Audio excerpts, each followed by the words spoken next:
Hi guys, welcome to our channel. Today we're going to show you how to uninstall Chandier and also how to put it together. And we're going to outside and we're gonna turn off all the light from electric box, which is to be on safe side. Also, we don't want to get any shock with any electronics in our house. So let's begin.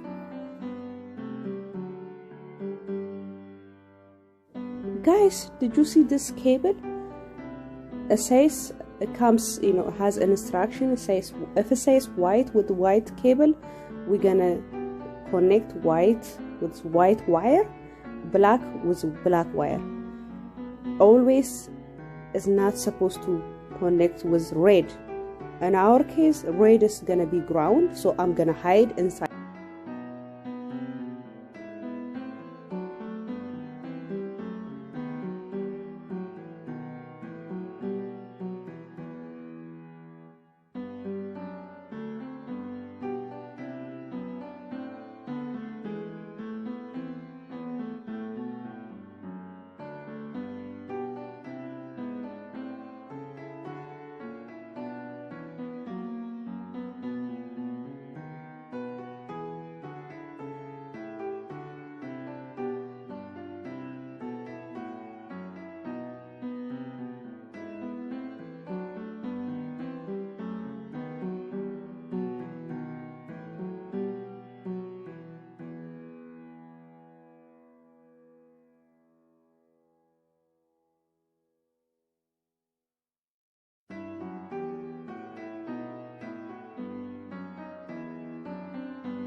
This is the final result, guys.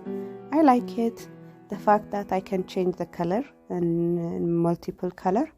Also, it gives me the ability to set the time whenever I want to turn on, which has a remote control. I like it. I hope you like it too. And subscribe and like. Thank you.